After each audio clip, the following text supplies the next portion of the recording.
এরে নবীর আশিক উম্মতের দল, আল্লাহ নবী রাহমাতুল লিল আলামিন বলেন, ঘরের মধ্যে যাইয়া বিবির সালাম দাও। বিবিরে সালাম দিবা, বিবিও তুমি এবার স্বামীকে সালাম দিবা। সালাম দেওয়ার পর এবার স্বামীর কাপড়টা খুলে দাও, ঘামটা মুছে দাও। বিবি তুমি স্বামীর সামনে খাবার হাজির করে দাও। আল্লাহর বান্দা তাকাইয়া দেখবা তোমার স্বামী এবং স্ত্রীর মধ্যে মহব্বত বাড়বে, কোনোদিন কমবে না।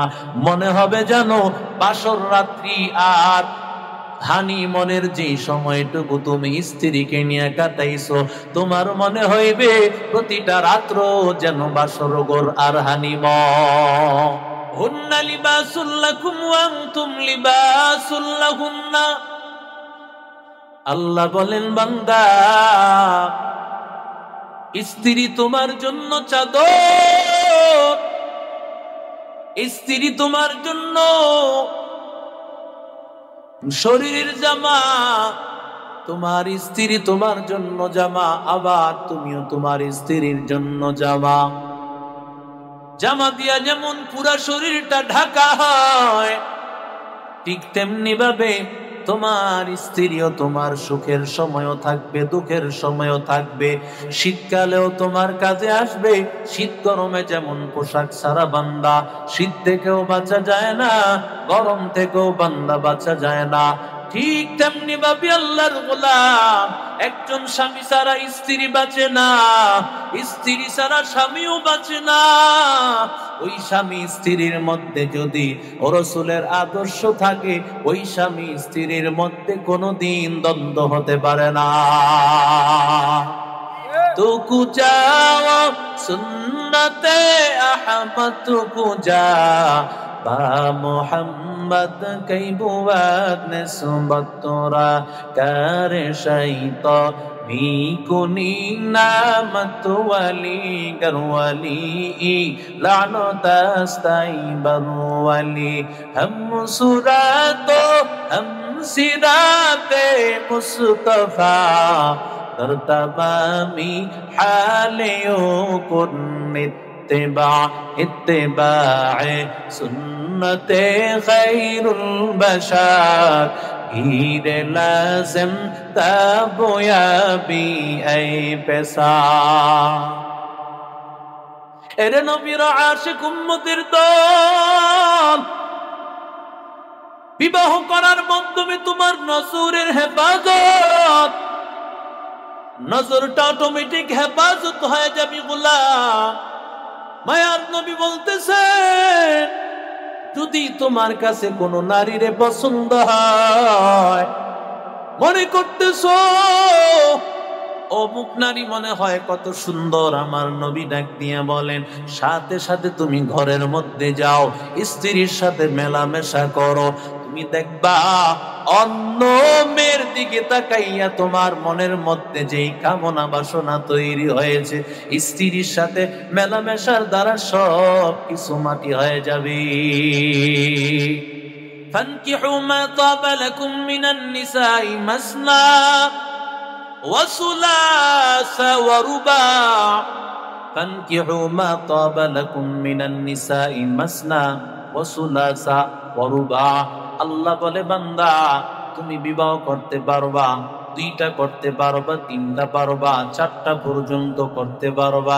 যদি বান্দা তুমি মনে করো তোমার দ্বারা ইনসাফ কায়েম হবে না, তুমি তোমার স্ত্রীর প্রতি ইনসাফ করতে পারবা না, ইনসাফ যদি করতে না পারো, তাহলে বান্দা তোমার জন্য একটা বিবাহের বেশি করা জায়েজ হবে না। কেউ যদি বলে অধিক বিবাহ কোথায় পেয়েছ, ও আল্লাহর বান্দা, সমস্ত নবীরা একাধিক বিবাহ করেছেন। আবু বকর, ওমর করেছেন, আল্লাহর বান্দা এত এত সাহাবীরা একাধিক বিবাহ করেছেন, আর তুমি যদি বলো একাধিক বিবাহ কোথায় পাইলেন, একাধিক বিবাহের ব্যাপারে কেন স্লোগান দেন? তুমি যদি সামর্থ্য রাখো বিবাহ করবা, না হয় বিরোধিতা তুমি কেন করো? বিবাহে যদি একাধিক যদি কেউ করতে পারে, সামর্থ্য থাকে আর ইনসাফ যদি করতে পারে, তাহলে তো কোনো সমস্যা নাই। কথা কন না কেন? কোনো সমস্যা নাই। হ্যাঁ, ইনসাফ করতে হবে। বিবাহ করছেন, দ্বিতীয় বিবাহ, এখন প্রথম বউয়ের খবর নেওয়ার কোনো সুযোগ আপনার হয় না। তার কাছে একদিন, তার কাছে 10 দিন, এমন ইনসাফ যদি করতে না পারেন, তাহলে আপনার জন্য এই বিবাহ করা হারাম। কথা কন না কেন? কিন্তু একাধিক বিবাহ তো বৈধ, এটার জন্য উৎসাহ দিতে হবে। তাহলে আস্তে আস্তে এই যে পরকীয়াটা কমে যাবে, আস্তে আস্তে এগুলো কমে যাবে। যারা সামর্থ্য রাখে, যাদের মধ্যে আল্লাহর ভয় আছে, অবশ্যই সে বিবাহ করবে। কারণ বিবাহের মাধ্যমে অনেক মেয়েদের এমন ব্যবস্থাপনা হয়ে যাবে, যেই মেয়েগুলো নিঃস্ব রয়েছিল। রাসূলের একাধিক বিবাহ করার পিছনে বহু ঘটনা আছে, প্রত্যেকটা বিবাহের পিছনে অনেক ঘটনা আছে। সাহাবী ইন্তেকাল করেছেন, রাসূল তাকে বিবাহ করে নিয়েছেন। কেন? কারণ ওই সাহাবী ইন্তেকাল করার পরে সে বিধবা হয়ে গেছে, আল্লাহর রাসূল তাকে বিবাহ করে তার জায়গা করে দিয়েছেন। সুবহানাল্লাহ বলে। কারণ ওই মেয়ের মধ্যে যা আছে, নবী বলেন তোমার বিবির কাছে তাই আছে। কেন অন্য নারীর প্রতি তোমার আকর্ষণ? না না, অন্য নারী তোমার জন্য কোনোদিন জান্নাতে যাওয়ার কারণ হবে না। তোমার স্ত্রীর দিকে তাকাইয়া থাকবা মহব্বতের নজরে।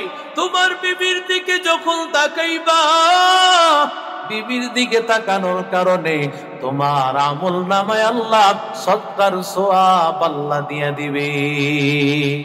আজকে বিবিকে নিয়ে ঘুরতেছো, বন্ধু বান্ধবরে দেখাও তোমার বিবি, এই বিবির চেহারা বন্ধু বান্ধবের সামনে তোমার বিবিকে দেখাইলা, ওরা তোমার বিবির সৌন্দর্য দেখলো, বন্ধু বান্ধবের সাথে ক্লোজ হয়ে গেল।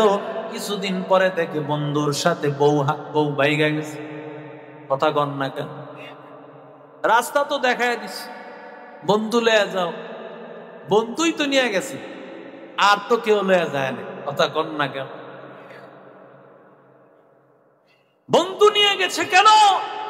রাসূলের আদর্শ তোমার পরিবারে রাখতে পারো নাই। তুমি মনে করেছ এটাই বুঝি মডার্ন। আমার স্ত্রী আমার বন্ধু বান্ধবের কাছে যাবে না তো কার কাছে যাবে? মোল্লাদের কথা অনুযায়ী ঘরে বন্দি রাখলে কি হবে? এমন চিন্তা ভাবনা জোরে বলেন আছে না? কেন আল্লাহ তাআলা বিবাহের এই ব্যবস্থা রেখেছেন? বিবাহের এই ব্যবস্থাটা রেখেছেন এই জন্য স্বামী আর স্ত্রীর মধ্যে মহব্বত আর ভালোবাসা শুধু বাড়তেই থাকবে। ঠিক কিনা জোরে বলেন? বরং এই মহব্বত এখানে শুরু হয়েছে, শেষ হবে না তো। এটার শেষ তো আল্লাহ তাআলা যেদিন শেষ করবে, শেষ হবে কোথায়? জান্নাতে। জান্নাত তো শুরু আছে আর শেষ নাই। সুবহানাল্লাহ বলেন। আর দুনিয়ার যেই মেয়ের দিকে তুমি তাকাইতেছো, মুহূর্তেই তার দিকে তাকানো, তার হয়তো তোমার চোখের স্বাদ তুমি গ্রহণ করতেছো, তোমার মনের স্বাদ গ্রহণ করতেছো, কিছুক্ষণ পরে তোমার অশান্তি শুরু হয়ে যাবে। ঠিক কিনা বলেন? কিন্তু যেই স্ত্রীর সাথে, হালাল স্ত্রীর সাথে 60-70 বছর কাটায় ফেললা, কোনো টেনশন আর পেরেশানি নাই, অথচ হারাম নারীদের সাথে একের পর এক জীবন কাটানোর পরেও, হাজার হাজার নারীর ঘরে যাওয়ার পরেও কোনদিন দিলে শান্তি আসে না। ঠিক কিনা জোরে বলে? হकीकत से तो दुनिया पे खबर है, दुनिया की नुमाइश पर नजर है नमी गोयम के अस दुनिया जुदा बाश बहर करे के बाशी बा खुदा बाश जिसते दुनिया अज खुदा गाफिल बुदा निकमाश को नकरहा पर जिंदजा या अय्युहन्नास इत्तकू रब्बकुमुल्लज़ी खलक़कुम मिन नफ्सिन वाहिदा আল্লাহ বলেন একজন মানুষ থেকে আমি আল্লাহ সৃষ্টি করেছি ওয়া খালাক মিনহা যাওজাহা আমি সেই আদম থেকে তার বিবিরে বানাইছি ওয়া বাসসা মিনহুমা রিজালান কাসীরান ওয়া নিসাআ আর এই আদম এবং হাওয়া দুইজন থেকে আমি আল্লাহ গোটা পৃথিবীতে মানুষ ছড়ায় দিয়েছি এরে আল্লাহর বান্দা দুনিয়াতে আল্লাহ তাআলা মানুষ ছড়ানোর পৃথিবীতে মানুষ আগমনের মাধ্যম হলো বিবাহ আদম আলাইহিস সালাম বড় একা জান্নাতের মধ্যে মনটা ভালো না আদম আলাইহিস সালাতু ওয়াস সালাম আদম নবী একা একা বসে আছেন এমন সময় আদম আলাইহিস সালাতু ওয়াস সালামের সাথী সঙ্গী হলে মনটা ভালো হবে আল্লাহ তাআলা আদম নবীর কাছ থেকে বাম পাজরের হাত থেকে হাওয়াকে আল্লাহ বানাইয়া নেন হাওয়া আলাইহিস সালামকে দেখিয়া আদম নবী আনন্দে মনটা ভরে গেল কারণ স্বামী স্ত্রী একজন আর একজনকে দেখলে আনন্দে মনটা ভরে যাবে আল্লাহ বলেন লিতাসকুনু ইলাইহা কারণ আমি আল্লাহ তোমার স্ত্রী দান করেছি কেন বান্দা জানো সারা দিন টেনশন আর পেরেশানি করিয়া স্ত্রীর কাছে তুমি আসবা স্ত্রীকে দেখার পর সমস্ত টেনশন আর পেরেশানি দূর হয়ে যাবে ঠিক কি না জোরে আমার আর স্ত্রী যদি দিনদার না হয় সারাদিন টিকটক নিয়ে ব্যস্ত আছে না নাই জোরে বহুত মেয়েরা আছে সারাদিন টিকটক নিয়ে ব্যস্ত আছে টিকটক হুজুরনি এখন এই মহিলাটা যখন স্বামী তার ঘরে আসবে সে স্বামীর কি কদর সে বুঝবে না এজন্যই তো মাদ্রাসার শিক্ষার প্রয়োজন ঠিক কিনা জোরে বলে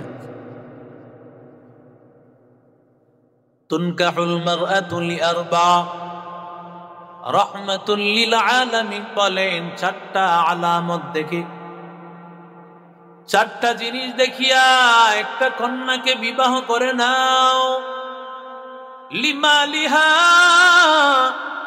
এক নম্বর তার মাল সম্পদ আছে কিনা মাল সম্পদ থাকলে তার ভালো মাল সম্পদ আছে কিনা মাল সম্পদ দেখে বিবাহ কর ওয়ালি জামালিহা সৌন্দর্য দেখিয়া বিবাহ করো ওয়ালি হাসাবিহা তার বংশ দেখিয়া বিবাহ করো 3-4 নম্বর হলো ওয়ালি দীনিহা দিনদারি দেখিয়া বিবাহ করো রাহমাতুল লিল আলামিন চারটা জিনিস বলার পরে মাল দেখে বিবাহ করো সৌন্দর্য দেখে বিবাহ করো বংশ দেখে বিবাহ করো 4 নম্বর দিনদারি দেখে বিবাহ করো মায়ার নবী বলেন ফাসফার বিযাতিদ্দিন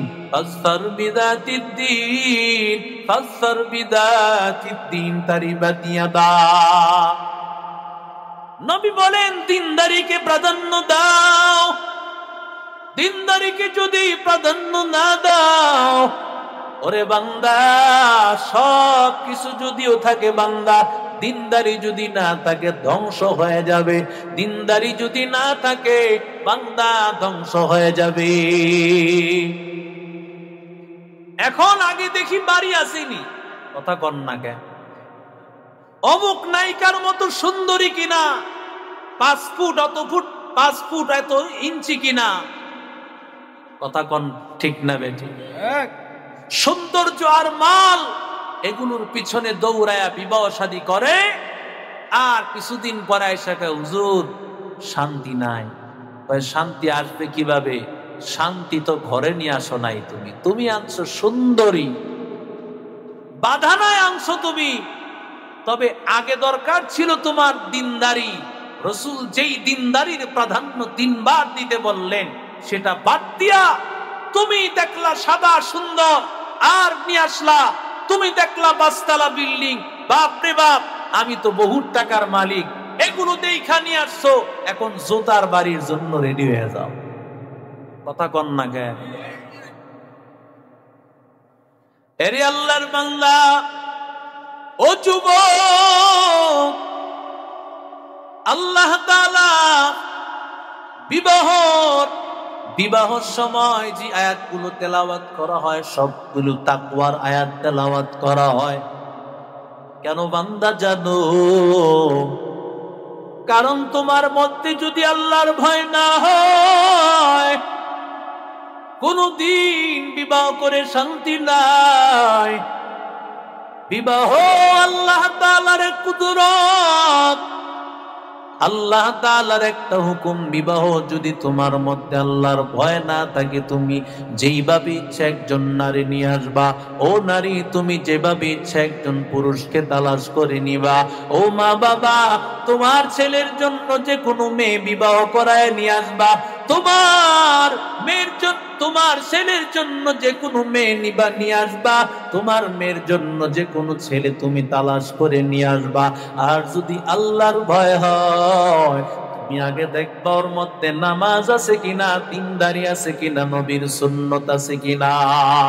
এরে নবীর আশিক উম্মতের দল, এরে আল্লাহর বান্দা, কাজী আবু বকর বিখ্যাত একজন তাবিঈ, অনেক বড় একজন আল্লাহওয়ালা। কাজী আবু বকর মক্কাতুল মুকাররমায়, কাজী আবু বকর মক্কার রাস্তায় আশেপাশে তিনি হাঁটা চলা করতেছেন। কাজী আবু বকর ওই সময় ওখানে অবস্থান করতেছেন। ওই সময় বড় দুর্ভিক্ষ অবস্থা চলতেছিল, ঘরের মধ্যে খাবারের তেমন কোনো ব্যবস্থা নাই। কাজী আবু বকর রাস্তা দিয়া চলার পথে হঠাৎ করিয়া কাজী আবু বকর তিনি হঠাৎ করে একটা থলের মতো পেয়ে গেলেন। থলেটা পাইয়া কাজী আবু বকর সাথে সাথে তিনি ঘরে চলে গেলেন। ঘরের মধ্যে কাজী আবু বকর তিনি আলমিরার মধ্যে সেই মালটা রেখে দিলেন। পরের দিন কাজী আবু বকর মালিক তালাশ করতেছে, এমন সময় তাকাইয়া দেখতে পান আল্লাহর বান্দা একজন মুরব্বী মক্কার একটা উঁচু জায়গায় দাঁড়াইয়া আল্লাহর বান্দা ডাক দিয়া বলতেছেন, কে আছেন আল্লাহর বান্দা?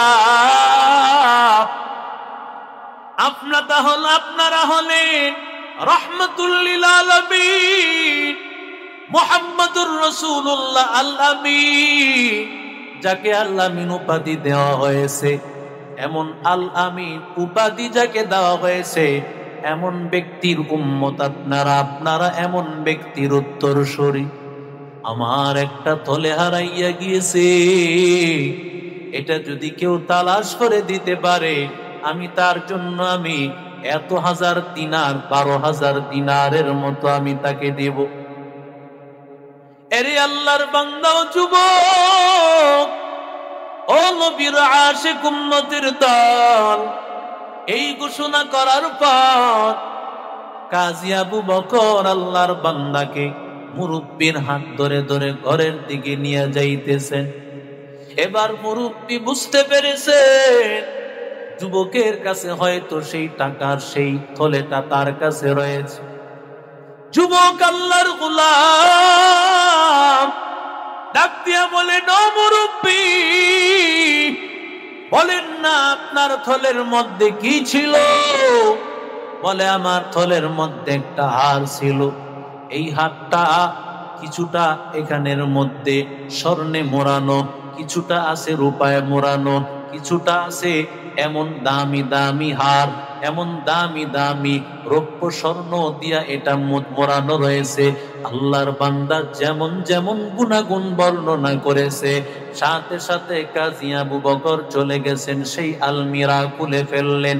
উলি আল্লাহর বান্দা তাকাইয়া দেখতে পান মুরব্বী যেই গুণাগুণ বর্ণনা করেছেন হুবাহু সেই গুণাগুণ অনুযায়ী হয়ে গেছে।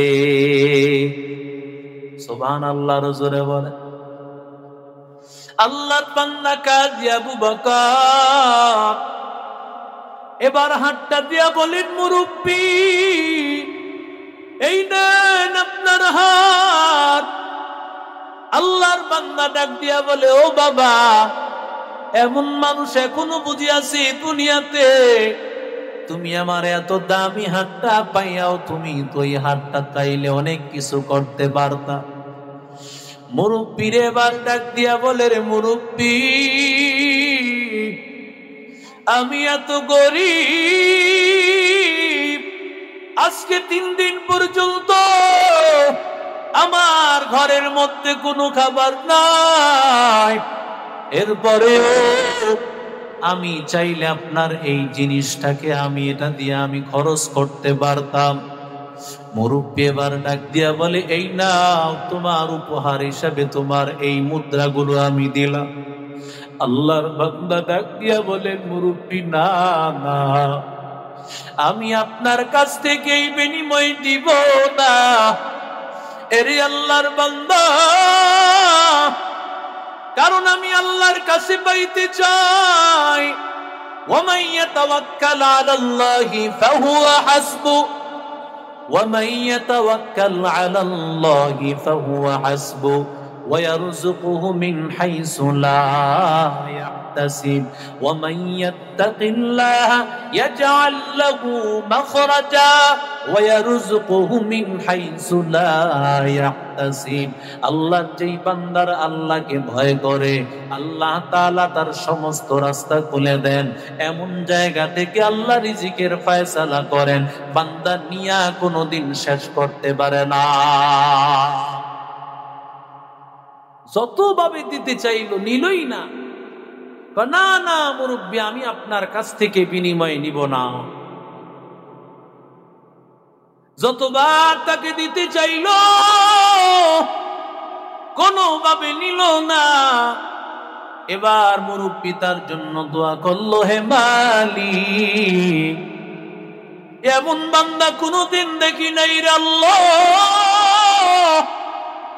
এত আল্লাহওয়ালা যুবক, যেই যুবকের মধ্যে এমন আল্লাহর ভয়, আয় আল্লাহ এমন যুবককে আল্লাহ তুমি কবুল করো, আল্লাহ তার সম্মান বাড়াইয়া দাও। এইভাবে আল্লাহর বান্দা দোয়া করে করে এবার হজের কার্যক্রম শেষ করে চলে গেছেন দেশ। এর নবীর আশিক উম্মতের দল, আল্লাহর বান্দা সেখানে যাওয়ার পরে সব সময় বলতো, বাবা এমন একটা যুবক পেয়েছি, আমি এমন আল্লাহওয়ালা যুবক কোনদিন দেখি নাই। মালিকের কাছে দোয়া করতেছি, আল্লাহ যেন এমন একটা যুবককে তোর জন্য মিলায় দেয়। আল্লাহ যেন এমন একজন আল্লাহওয়ালা যুবক, এমন একজন আল্লাহওয়ালা যুবক তোর জন্য মিলায় দেয়। এমন 5 ওয়াক্ত নামাজে আল্লাহর বান্দা মুরব্বী দোয়া করতেন। আল্লাহর বান্দা কাজী আবু বকর কিছুদিন পর হঠাৎ করে আল্লাহর বান্দা রওনা করেছেন কোথাও সফরে। যেই নৌকার মধ্যে রওনা করেছে, ওই নৌকাটা ভাঙ্গিয়া কাজী আবু বকর সহ এক একজন এক এক জায়গায় ভাসতে ভাসতে কে কোথায় চলে গেছে। কাজী আবু বকর ভাসতে ভাসতে একটা চরের মধ্যে গিয়ে উঠছেন। হুশ আসার পরে কাজী আবু বকর তাকায়া দেখেন আশেপাশে কাউকে দেখা যায় না। নজরটা পড়েছে, তাকায়া দেখেন মসজিদ দেখা যায়। মসজিদ থেকে বলেন আলহামদুলিল্লাহ, আল্লাহর শুকর, আমি এখানে নামাজ আদায় করব, এখানে আল্লাহর ইবাদত করব। কাজী আবু বকর মসজিদে চলে গেলেন, গিয়া দেখেন মসজিদটা একেবারে অপরিচ্ছন্ন। কারণ মসজিদ আছে, মুসল্লি নাই, মুসল্লি নাই, এই জন্য মসজিদ অপরিষ্কার, ঝাড়ু দেওয়ার কোনো ব্যবস্থা নাই। আল্লাহর বান্দা মসজিদটাকে পরিষ্কার করিয়া আজান দিয়া কাজী আবু বকর নামাজে দাঁড়ায় গেলেন। আলহামদুলিল্লাহি রাব্বিল আলামিন আর রহমানির রহিম মালিকি ইয়াউমিদ্দিন ইয়াকা না'বুদু ওয়া ইয়াকা নাস্তাঈন ইহদিনাস সিরাতাল মুস্তাকিম সিরাতাল লাযীনা আন'আমতা আলাইহিম গায়রিল মাগদুবি আলাইহিম ওয়ালাদ-দাল্লিন।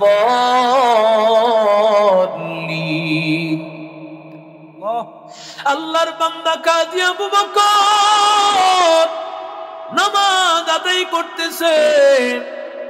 নামাজ আদায় করার পর কাজী আবু বকর তাকায় দেখেন সালাম ফিরে চতুর্পার্শ্বে মানুষ ভিড় করে ফেলছে।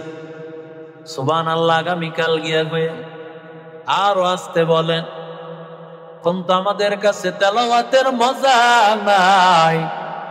আগে একটা সময় ছিল মানুষ তেলাওয়াত শুনলে পাগল হয়ে আসে, নিজেও তেলাওয়াত করতে পারি না, সন্তানটাকে তেলাওয়াত করতে একজন হাফেজ হবে দিতে চাই না। এরে আল্লাহর বান্দা তাকাইয়া দেখ, মুহাম্মাদিয়া মাদ্রাসার ছাত্ররা কত সুন্দর করে তেলাওয়াত করে। তেলাওয়াত শুনলে কলিজাটা ঠান্ডা হয়ে যায়। মনটা চায় না রে বাবা, মনটা চায় না রে মা, তোমার সন্তানটাও পড়ো, তোমার সন্তানটা হাফেজ হইয়া তোমার সন্তানটা তারাবি পড়াবে, আর মানুষেরা পেছনে দাঁড়াইয়া মানুষেরা নামাজ আদায় করবে, তুমি বাবা দাঁড়ান পিছনে পিছনে নামাজ পড়বে, কলিজাটা ঠান্ডা হয়ে যাবে। এত আনন্দ পৃথিবীর অন্য কিছুতে হবে না, একমাত্র কোরআনের মধ্যে যা আছে, ঠিক কিনা? আল্লাহর বান্দা চতুর্পার্শ্বে মানুষ দাঁড়ায় গিয়েছে। বলেন ভাইজানেরা, সবাই ডাক দিয়া বলতেছে, বাবা তুমি কোথা থেকে আসছো, কি তোমার পরিচয়? বলে আমি মক্কা থেকে সফরে রওনা করেছিলাম। এখানে কিভাবে আসছি? আমি নৌকা ভেঙ্গে গেছে, কোথায় কে কোথায় ভেসে গেছে আমি দেখছি, এখানে চরের মধ্যে পড়ে আছি। সবাই বলেন আলহামদুলিল্লাহ। গত কয়েকদিন আগে মাত্র আমাদের ইমাম সাহেব ইন্তেকাল করেছেন, আল্লাহ আপনাকে আমাদের জন্য ইমাম করে পাঠায় দিয়েছেন, আমাদের নামাজ পড়ানোর জন্য, আমাদের সন্তানগুলোকে কোরআন পড়ানোর জন্য। আল্লাহর বান্দা এবার নামাজ পড়াইতেছেন, ওদিক দিয়া সন্তানগুলোকে পড়ান। কাজী আবু বকর আস্তে আস্তে আস্তে আস্তে কয়েকদিনের মধ্যে দেখা গেল এলাকার মধ্যে নামাজের আজান হতে দেরি, মসজিদ ভরতে দেরি হয় না, আজানের সাথে সাথে মসজিদ ভরে যায়। ও আল্লাহর বান্দারা, এমন হালত হয়ে গিয়েছে সেই এলাকার মানুষগুলো নামাজ পড়তো না, নামাজি ছিল না, আজকে সেই মানুষগুলো নামাজি হয়ে গেছে। এই মুহাম্মদিয়া মাদ্রাসা হওয়ার পরে কত মানুষেরা এখানে পড়ে পড়ে হাফেজ হয়েছে, কত মানুষেরা এখানে পড়ে আলেম হয়েছে। এখানের ছাত্ররা কত জায়গায় ছড়ায় ছিটায়া কোরআনের খেদমত করতেছে। কারণ বান্দা, যে জায়গায় আল্লাহর কোরআনের দুর্গ হয়, ওই জায়গার উসিলায় আল্লাহ গোটা এলাকায় রহমত নাজিল করে। মুরব্বীরা সিদ্ধান্ত করতেছেন কি করা যায়, এই লোকটারে স্থায়ীভাবে আমাদের এখানে রাখতে হবে, ও যেন যাইতে না পারে। কি করা যায় জিজ্ঞাসা করো, সে বিবাহ করছে কিনা, যদি না করে থাকে বিবাহের ব্যবস্থা করো। পরামর্শ করলো, দেখছে আসলেই সে বিবাহ করে নাই। মুরব্বীরা জিজ্ঞাসা করে, ভাইজান আমরা চাই তোমাকে এলাকায় বিবাহ করে এলাকার জামাই হিসাবে রেখে দিতে। বলে ঠিক আছে, আপনারা যদি তালাশ করেন এমন একজন নারী, যেই নারী 5 ওয়াক্ত নামাজ আদায় করবে, যেই নারী আল্লাহর কোরআন তেলাওয়াত করবে, যেই নারী আল্লাহর ভয় তার যার দিলের মধ্যে থাকবে, 5 ওয়াক্ত নামাজ আদায়কারী আল্লাহওয়ালা একজন নারী, কোরআন তেলাওয়াত করনেওয়ালা একজন নারী আমি চাই। যদি এমন একজন পান তাহলে দিবেন, না হয় টাকা পয়সা বাড়ি গাড়ি সুন্দরী আমি চাই না, আমি একমাত্র চাই নামাজি দিনদার আল্লাহওয়ালা নারী। মুরব্বীরা কয়, আমরা তো এমন একজন যুবক অনেক দিন ধরে তালাশ করতেছিলাম, আমাদের এলাকায় একজন অনেক বড় লোকের মেয়ে আছে, ওর জন্য এমন একজন ছেলে খুঁজতেছিলাম, যেই ছেলেটা নামাজি, পাইতেছিলাম না, কারণ ওর গুণাগুণ অনুযায়ী এমন ছেলে পাই না। সুবহানাল্লাহ। মেয়ের কাছে গেছে, মেয়ের কাছে যাওয়ার পর মেয়েকে গিয়া মুরব্বীরা বলেন, এমন গুণাগুণ একজন নারী পেয়ে গেছি। বলে আর টেনশন করবেন না, যেহেতু পেয়ে গেছেন আর সমস্যা নাই। একজন দিনদার নারী তো আমি তালাশ করতেছিলাম। এবার সব বিবাহের ব্যবস্থা হয়ে গেল।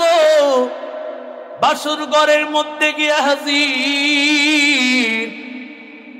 এরে আল্লাহর বান্দা, বাসর ঘরের মধ্যে গিয়া যখন স্বামী ঢুকেছে, স্ত্রী তো এত বড় লোক, এত ধনী, তার শরীরের আপদ মস্তক তার স্বর্ণ অলংকারে তার খচিত রয়েছে। আল্লাহর বান্দা ভিতরে ঢুকিয়া তার গলার মধ্যে একটা হাড়ের দিকে বারবার তাকান। মেয়েটা ডাক দিয়া বলে, আমি শুনেছি তুমি নাকি এত বড় একজন আল্লাহওয়ালা, কিন্তু তুমি কেন আমার গহনার দিকে তাকাইতেছ? তুমি তো দেখতেছি দুনিয়ার লোভী, তোমার ভিতরে আল্লাহর ভয় নাই। তুমি তো দেখতেছি দুনিয়ার লোভী।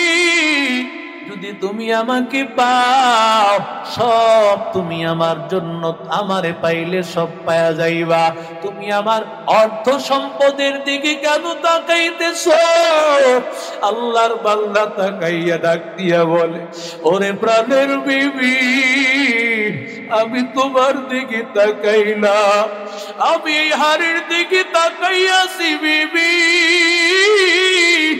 আমার কাছে মনে হয় এই হাতটা আমি কোথায় দেখেছি।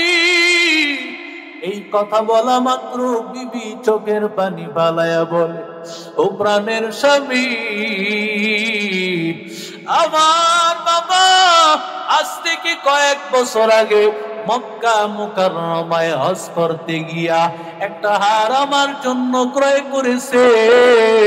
ওই হারটা হারায় গেছে, এক যুবক আল্লাহর বান্দা পেয়েছে। ওর নাম নাকি কাজী আবু বকর। ওই আল্লাহর বান্দা হারটা পায়া বাবার কাছে পৌঁছায় দিয়েছে। বাবা টাকা দিতে চায়, আল্লাহর বান্দা কোনো টাকা নেয় না। আল্লাহর বান্দার কাছ থেকে বিদায় হয়ে আসার পর আমার বাবা প্রতিদিন 5 ওয়াক্ত নামাজে দোয়া করত। আল্লাহর কাছে বলতো, রে দয়ার মালিক, আয় আল্লাহ আমার মেয়ের জন্য এমন একটা ছেলে রে আল্লাহ তুমি ব্যবস্থা করে দিও। এই কথা বলা মাত্র এবার কাজী আবু বকর কান্নার আওয়াজ, এই আওয়াজ শুনিয়া বিবি বলতেছে, রে স্বামী, কেন তুমি কান্না করতেছ? বলে, আল্লাহ তাআলা বলেছে, আল্লাহকে যারা ভয় করে আল্লাহ তাআলা তাকে অগণিত রিজিক দান করে। আমি ভাবি না এত তাড়াতাড়ি আল্লাহ আমারে দান করবে। যেই কাজী আবু বকরের কথা শুনেছ, আমি সেই কাজী আবু বকর তোমার সামনে হাজির। ও ومن يتق الله يجعل له مخرجا ويرزقه من حيث لا يحتسب ও যুবকেরা এই জন্য ওয়াদা করে একজন নেককার আল্লাহওয়ালা মেয়েকে বিবাহ করবা ও মা বাবারা একজন নেককার নারী ছাড়া তোমার ঘরে পুত্রবধূ নিয়ে আসবা না আল্লাহ তাআলা একজন দিনদার নারী যদি তোমার ঘরে চলে আসে আল্লাহ তার উসিলায় তোমার ঘরটাকে আল্লাহওয়ালা বানায় দিবেন ওই ঘর থেকে হাফেজ তৈরি হবে আলেম তৈরি হবে আর যদি দিনদার নারী নিয়ে আসতে না পারো তাহলে ওই নারীর গর্ভ থেকে কোনোদিন হাফেজ আলেম হওয়ার সম্ভাবনা নাই